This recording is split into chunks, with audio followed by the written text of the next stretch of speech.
Hola, soc la Marta de Mamíferes. Estem al repte 30 dies, 30 nusos, amb el nus número 5, que és el nus cangur davant. És un nus bastant tècnic, però tot i així és molt interessant perquè dona una molt bona posició fisiològica del nadó i també no crea pressió al sòl pèlvic nostre, a part d'obrir-se molt a l'esquena i ser bastant còmode.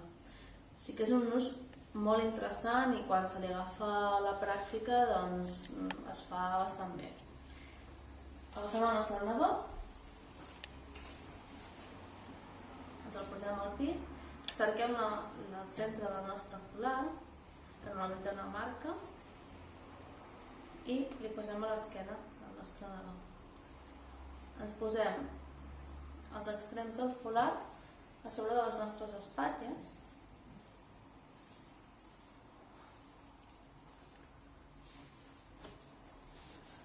i farem ara el gir cangur. El nus es diu així per el gir que fem aquí a l'espatlla. Primer farem dues formes de fer el gir. Proveu la que més us agradi i trobeu la vostra forma de fer-ho. Una d'elles és desplegar el folar per la nostra avantbraç, agafar l'extrem que està més a prop de la nostra mà i portar-lo a sobre del nostre coll, girant completament així les cantonades, les costures del folar. L'altra forma és amb la mà passar per sota el folar i anar a buscar la costura que està a prop del coll del nadó i emportant-la cap enfora i expulsant tota aquesta tela, aconseguint així que giri completament. Si us fixeu, en els dos extrems aquí tenim la part d'aquesta franja de color lila que passa per a prop del capet i just aquí, com l'hem girat, tenim a l'extrem contrari i més lluny tenim a l'extrem que correspon al seu coll. El mateix passa amb aquest. Ara que ja tenim els girs fets, mirem que la tela li arribi per sobre de l'orelleta i tota la resta de la tela farem que passi per sota de les seves cames fent una bona bossa i massajarem les seves caderes. Arriba ara el moment de creuar-nos el folar a l'esquena. Tenim dues formes aquí també de fer-ho. Us explico les dues i com en l'anterior trobeu la vostra forma que us sigui més còmoda. Una d'elles és amb la mà passar per sota de l'extrem que tenim més a prop i anar a buscar l'extrem contrari, la part que tenim més propera a la nostra columna. L'agafem, ens la portem cap endavant i si us fixeu tenim la postura contrària a la que tenim del coll. Com sempre, amb tots els nusos es tensa del cap cap al cul. Per tant, a l'extrem que tenim a la mà no és el primer que hem de tensar. Així que, posant-nos el folar sobre l'avantbraç, tirarem el folar cap amunt, ens el posarem a l'avantbraç i agafarem a l'extrem que sí que és el que correspon a la costura del capet. Ara agafarem l'altra d'una altra forma.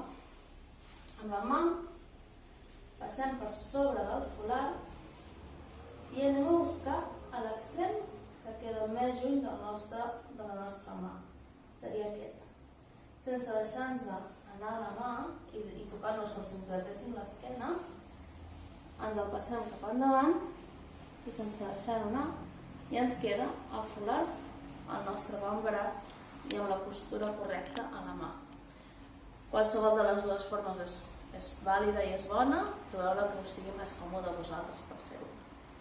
Doncs amb el folar ja creuat, el que us recomano sempre és que aquesta posició amb el folar a cada un dels avantbraços no la perdeu. Per no perdre-la, doncs és convenient que subjecteu sempre el colet del nadó amb una mà i si voleu deixar anar aquest extrem, l'agafeu amb l'altra mà, el deixeu anar i quan el voleu recuperar, passeu un altre cop per sota el folar i el recupereu. El mateix farem amb aquest extrem i el tornem a recuperar. Això és interessant perquè si no hauries d'estar fent-lo de l'esquena tota l'estona i així doncs sempre tens els extrems controlats. Ara deixaré anar aquest per poder-me col·locar bé tota aquesta espatlla en forma de ventall, perquè serà el primer que tensarem. El recupero un altre cop per sota i tenso cap enfora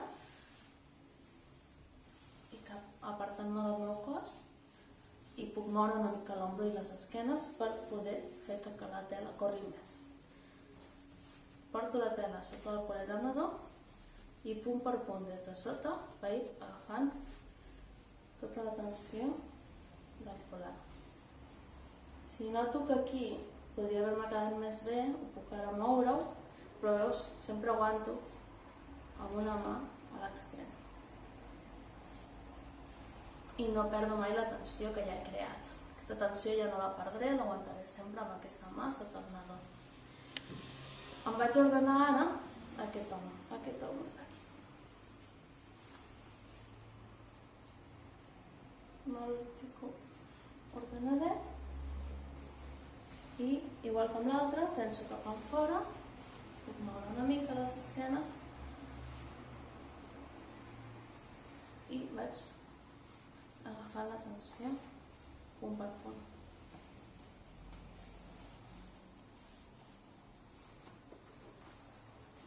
Un cop tenim la tensió a les dues parts, dos extrems, fem un doble nus sota del cul del nadó.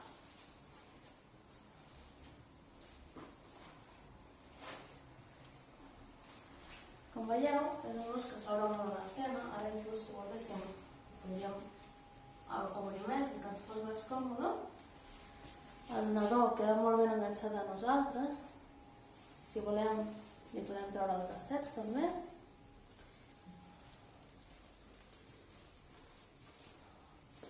I posem els braços per fora, o amb els braços per dins si relaxa i s'adorm. Doncs li tornem a posar els braços a dins, li pugem la taleta fins al cap i ja pot dormir-se. Doncs aquest és el nus, tot i ser tècnic i al final la pràctica es va agafant i ja no perds les tensions i és qüestió de practicar tot. Doncs per treure el nus, desfem el primer nus, ja posem la mà al colet del nostre nadó, desfem el segon nus i ja, com veieu, ja surt el folar sol. Doncs això és tot. Espero que us hagi servit i ens veiem en el repte 30 dies 30 nusos, amb el proper nus, i esperem les vostres fotografies al nostre Facebook de Mamíferes. Moltes gràcies i fins una altra.